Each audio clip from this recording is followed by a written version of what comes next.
Welcome to another edition of Where's the Teaspoon? Today we're talking to Yvonne Cohen. Yvonne has worked in our leadership development team for 3 years here in DCHS. She's currently on secondment in our research and innovation team, but today she's coming onto the podcast to talk to us about her recent experience as a contestant on the ITV game show, The Chase. So, welcome to the podcast, Yvonne. Thank you. For those who don't know you personally, can you tell us a little bit about your role in DCHS and what that entails? So, as you say, currently I'm with the research and innovation team in research governance officer role. So that is helping to ensure that research activities within the trust are carried out according to the National Research Governance Framework for Health and Social Care Research, which ensures that research activities are safe, effective, ethical, following all of the legislation and helping ensure that everything is in place from that side of things as research projects get underway and as they proceed. And you recently appeared on The Chase, and in fact we'll put the link to the episode in the notes so that people can watch that. But can you tell us a little bit about that? How did that come about, and why did you decide to apply? Well, should we say first of all there'll be put a spoiler alert in for this? Oh, good point. Just in case people haven't seen it and want to watch it before. Yeah, before this, okay. maybe. Yeah, good call. Spoiler alert. Yes, spoiler alert. You want to watch the show first. So what made me apply and take part in it? Well, I've asked myself that since I did it as well, and I kept asking myself all the way along the application process as well, really. Well, I think, yeah, it was, the main thing was really, I kept thinking, could I do that? I've got quite a good broad general knowledge base, really, I guess. And it's on quite often in my household at a tea time during the week. And, you know, I'm always told, was being told, you should go on this, you should do that, you could do that. So, you know, I was thinking, could I do that? So one of the main things really for me applying was to challenge myself. It was putting myself way out of my comfort zone to kind of do something in the spotlight, really, like that. Yeah. But I did think, well, could I perform under pressure like that? Do I have a good knowledge base? You know, those kind of questions. And then there was also the sort of fun, you know, bonkers kind of aspect of it, of doing something so completely different to what I normally would. And well, I guess also if I did do it, I like quizzes. I like, you know, the taking part and the sort of playing the game of things. So I wanted to maybe, you know, get all the way through and do that. I thought that could be fun. And also at the end, you know, there was the carrot of, well, if I did do that, could I get through and win any money as well? Yeah. So all of those things, I just thought, well, okay, I will. You know, I'll take the first step at least. And at any point I was thinking, oh, I probably won't go ahead with it. I might not go ahead with it. But I just kept saying yes at every point. And yeah, ended up being invited onto it and doing it. Yeah. You mentioned you have got that broad general knowledge. I've spoken to you previously, so I know a little bit of your life story. You have had quite an interesting life. Do you want it maybe in a nutshell, just throw a few of the things out there that you've done, because you have led quite a varied life. Yeah, I guess so. I've worked in quite a few different places and have done quite a few different jobs, really. You know, they've been natural progressions all the way along, but there's always been a bit of a focus of analytical sort of detail, customer service kind of roles. So in a nutshell, I'm from Derbyshire originally. I went to uni up in Newcastle. I've lived in London after that. Spent several years there. Moved back to Derbyshire for a complete change, really, of career or lifestyle, I guess. After visiting Australia in 2000, and visiting the rainforest there, really. I went to the Daintree rainforest in Australia on my trip there, and absolutely fell in love with just with the rainforest. I was fascinated by it all. So when I moved back to Derbyshire, I kind of changed tack, made contacts in kind of conservation and animal kind of husbandry kind of world, and ended up going to South America, doing some traveling, but also working in Ecuador mostly, and spent several months there working at an animal rescue centre in the rainforest Amazonian area of Ecuador, but also on a community project with some of the local people there who lived in the rainforest there. So that was one kind of big change, and that led me to, when I came back to the UK, going back to university, studying ecology for several years, and then from that, it sort of over the next few years involved me doing a few different things, kind of based around Derbyshire, and then one of which was working for Age UK, Derby and Derbyshire, running a befriending service there. And then that was directly before joining DCHS about 3 years ago. It's interesting, isn't it, when we start to look at all the past lives? But yeah, I would imagine with the different jobs and the travel you have built up a lot of general knowledge. Have you ever done any other game shows? Was The Chase your first? No, not done any other game shows. The Chase was the first. Okay. Can you tell us a little bit about the application process and what that involved? Initially, there's a form that you'll fill in online, and I'll try not to spoil it in case anybody else wants to apply. I don't want to spoil some of the spontaneity of that. But yeah, online application, after which did a Teams meeting or Zoom meeting with some of the production people. And then you get your yes or no if you'd want to be on that, if they want you to be on it. And then it was a waiting game, really. Didn't end up waiting too long before getting the email to say, yes, we'd like you to be on it. They give you, they invited me down on the date, and then you're there. I had to go down overnight, stayed in a hotel that they organise everything, and then you're met and taken to the studios. You do your Where bit. are the studios? Where are they based? It was the Elstree Studios. Okay, yeah. So yeah, that was nice to go in, and as you're in there and you're being walked through to where you need to go, and they're pointing out what gets filmed in which studios. So yeah, interesting little tour of the studios there as you're going. Not that we saw anybody. No, oh, how disappointing. Did you do any preparation? Did you start, I don't know, revising? You can't really revise general knowledge, but were you practicing doing extra pub quizzes or anything like that? How did you prepare? I didn't really. I was asked that question by somebody just the other day as well, and I didn't really prepare anything else. I just thought I'd leave it to chance, really, and see what would come of it. I say that on the drive down to London, I did listen to a podcast. There's a podcast that I listen to through BBC Sounds, and it's called You're Dead to Me, and it's a history kind of podcast that's done by the Horrible Histories team.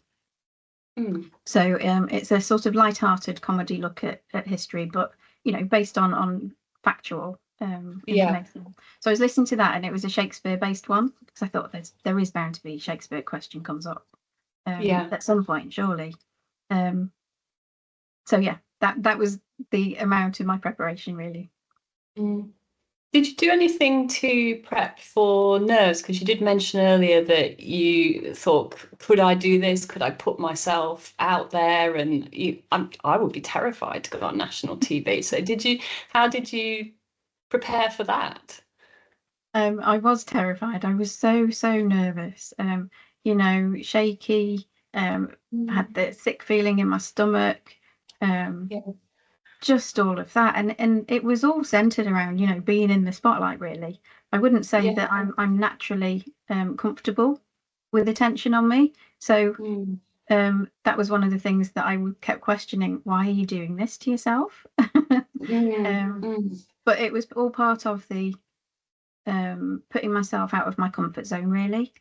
The only things that I just kept telling myself to breathe, really. I take some deep breaths, and that was about all I could do, and tell myself, you just see how it goes. This, try and enjoy it as well as being nervous, really. And all the other people were nervous as well, to varying degrees. But it was such a surreal kind of thing, place to put yourself in. That, there was sort of that, and all the team that were looking after you were very nice. They were really friendly, so they tried to put you at ease as well. How did you get on with your fellow contestants? Did you get to spend much time with them? Yeah, it was maybe I don't know how long it was really, but yes, we got on really well. They were a nice bunch. Everybody was friendly. Wanted to support each other, and it was kind of instantly there was this sort of team connection there. We all wanted to work as a team to try to beat the chaser. So got on really well. They were a nice team. And spoiler alert, who was your chaser? It was Anne the governess. Yeah. And how did you feel about that? Who was do you have a favourite? I know you say in the episode like who you would like to be your chaser, but what did you think of who you got? I didn't say Anne as who I'd prefer, who my favourite was, and I couldn't really pick a favourite. They ask you on the application as well. And I think I put the same person that I said on the episode on the application, but it could have been any of them really, because they're all quite funny in their own little ways. But I said, here we go, spoiler alert. I said Paul because I've also listened to him on Fighting Talk, which is a kind of sports quiz show. Again, a little bit comedy, a little bit lighthearted, on Radio 5 Live. So I'd heard him on that. So I just chose that. Chose him to say. Did you get to meet Anne properly? Did you get to know her at all? Like, what was she like when you met her? We didn't get to meet her at all. And apparently, Brad, he doesn't know which chaser is going to come out for each episode that's filmed either. And that, there's a lot of secrecy about which chaser it's going to be. But no, it was just as she walked out. So we'd all been asked the question, who would your favourite chaser be? And I don't think any of us had said Anne, which I felt a little bit bad about afterwards. Thought, only fleetingly. And then, but first you knew was when she came out, and then at the end of it all, she disappears, and that's it. We didn't get any chance to meet or greet or speak to her or any of the others. How interesting. So they keep them shrouded in mystery then. That's interesting. Yeah. What did you enjoy about the whole experience? What was the best part, if there was a best part that you can pick?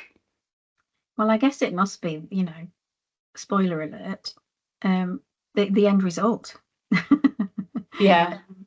The realization that, oh my goodness, we did this. So that was great, because for a long time it looked like we weren't going to do it at all. Was it a full day of filming? Like how long do you spend filming one episode and being at the studios? Is there a whole process around that? Altogether, we were probably there, I don't know, maybe 3 or 4 hours at the studios. With the filming, didn't take more than 2 hours, so there's a bit of prep, there's a bit of post recording kind of chat and an organisation. But yeah, it didn't really take that long. I guess it can vary a little bit depending on what happens in an episode as it's filmed. But no, it was very slick. They clearly, obviously they've done many episodes and they know exactly what the format is and what they want from everybody. So if something needs repeating, maybe they know what they're doing and they get that done quickly. Or if something happens to pause recording, they know how to rectify it and get back on schedule. So it was all very slick. So it was a maximum of an hour and a half, 2 hours really that you're in there. It went really quickly. It didn't feel like that long at all. I bet, yeah. Can you take anyone with you for moral support? I don't know. I never asked that question. And there wasn't anybody else there. It was just the four of us in the team. So I'd never asked that question really, and I can't remember if it said you could. You asked what was the best thing about the experience. So that was on the day, but one of the best things since that's happened, when the episode actually aired, it was just brilliant. The excitement and like joy it brought to people. I kept it really quiet. I didn't tell many people at all. The production company asked you to do that. But then as soon as the episode date is given to you, then it's at that point that you can let a few more people know what's going to happen without spoiling what the end result is. So started letting people know. So, quite a few people knew and tuned in to kind of watch it. And as it was happening, it was just brilliant, getting messages and just seeing the joy on people and speaking to people afterwards. That's been one of the best things. Yeah. Was there anything that surprised you about the experience that you weren't expecting? I think just how alien being in the TV studio was. It was very, very surreal, I found. And just quite how nervous I was when I was stood there. I think I felt safety in numbers because I was so much more nervous stood at the table answering the questions there in front of the chaser than I was stood beforehand just with Brad asking the questions or stood with the team. So I was quite surprised just how alien that whole experience was. I don't know why I was surprised about it, but also pleasantly surprised that I did manage to answer questions well. That was one big positive that came out of it, because that was part of the, could I perform under pressure kind of thing. And I did well. I was pleased with how I did. Yeah, absolutely. Well, you won the money. Do you want to tell us about that and what you won and how you spent your prize money? So they'll ask you what you might spend it on beforehand. And one of the things that I'd said was that I'd maybe like to go back to South America because I realised it's 20 years since I was there. And I haven't been back since I'd spent all that time there. So I'd really love to back to Ecuador. This is I'd love to go back there at some point. So I'd said that maybe is what I'd spend the money on. I wasn't really sure if I would. It would depend, obviously, what the kind of what the figure was of money that we'd won. And throughout it, I really wanted to do the whole experience, the whole show. So to do the individual kind of cash builder, but then also the final chase. So when you're offered and said, what money do you want to go for when you're at the table? That's why I chose what I did, because I really thought, I really want to get back to do the final chase. So at that point, for me, it wasn't going to be a life-changing amount of money. Obviously, didn't know what the other contestants were going to choose. But yeah, I'd said, okay, maybe go back to Ecuador. But in the end, I ended up buying myself a tent for my car. Amazing. Adventures at home. Yes, exactly. Yeah. So I can go out time and time again and enjoy that closer to home. Fantastic. How do you feel at the end of it? You've talked a bit about the nerves and how that affected you, and it does. I mean, the idea of putting yourself on national TV, and you said you were shaking, and do you feel like you've come out of it stronger? Do you feel different for having done something like that and survived, and more than survived? You won, you did it. Well, it's interesting. I've in the moment, it was brilliant. It did so much for my confidence. Yeah. And yes, that has stayed with me. Yeah. I've reflected back on it, but I think it's like anything really. You need to continue to practice things to keep your kind of skill level up and your confidence with things, and to take that forward as well. So it was actually quite a while ago that it was filmed. So there was over a year between when it was filmed and when it's been aired. Right. So that's been quite a long time. Yeah. As I said, in the moment, it was brilliant. My confidence was sky high kind of thing. It was a really good reassurance that, my I do know things and I can perform under pressure. Yeah. And I guess naturally, for me anyway, if I'm not practicing that and remembering that and reflecting back on the whole experience, then the confidence might dip a bit. But it has helped because, in reflecting and remembering, then it's brilliant evidence, isn't it, that of what happened, and that, yes, it went really well. Yeah. So yes, it has really helped with that, and it's helped. I think I naturally can have dips in confidence with things, but yes, it has helped in the dips not being quite so low, maybe. Yeah. It's good to have that self-knowledge and understanding. It sounds like you might need to go on some more game shows or TV again. Would you do anything like this again? Have you got any other plans? I haven't got any other plans. So I don't know is the question for that. Okay. Other people have asked as well. Yeah, I haven't got any plans.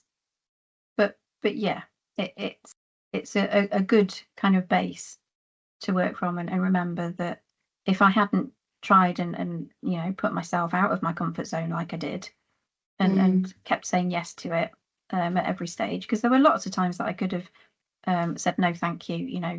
I don't want to do this after all. But if I hadn't done that, then I wouldn't have that to look back on and help me kind of going forward. So yeah, it's a good reminder to putting yourself out of your comfort zone at times is a good thing, regardless of the result, because you're going to learn things about yourself. What you can do, what you might like to do, or what you might not like to do. You're going to learn something from it. Oh, that's great. Great life advice for us all. I think that's perfect way to end it. Thanks for that, Yvonne. That was really interesting to hear about your experience. And I think that idea of pushing yourself out of your comfort zone to learn about yourself is something that we can all think about. So thank you very much. Thanks, Emma.